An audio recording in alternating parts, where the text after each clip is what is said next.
still bushed. Number 3, privatization profiteering gate. Remember how President Bush was going to save us so much money by privatizing everything the government does, paying private business to do it instead because the forces of competition would push them to somehow do it cheaper than our nonprofit government could?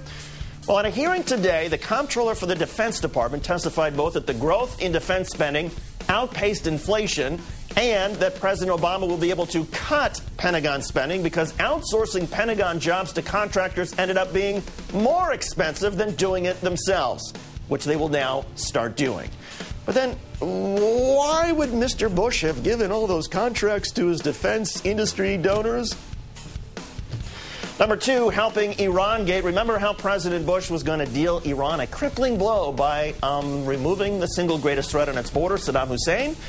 Well, Mr. Bush didn't stop there in his quest to strengthen Iran. The Wall Street Journal reports that Iraq's economy is struggling because Iran is capturing billions of dollars of Iraqi business. How? 1, Iran supports business with subsidies and protective tariffs. 2, all those devastating sanctions forced Iran to learn how to build its own stuff cheaply. And 3, in the name of capitalism, the United States threw open Iraq's doors to global big business within the first weeks of invading, leaving beleaguered domestic industry unable to compete. Number 1, innocent until proven guilty gate. Mr. Bush tossed at least 770 people into custody at Guantanamo Bay, many of them for years. Enemy combatants, we were told. Hardcore terrorists. The worst of the worst.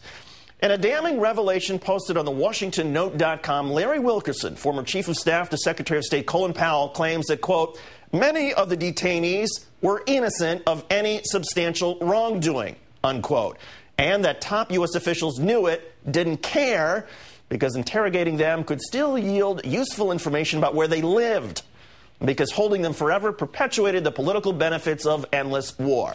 How many were actual terrorists?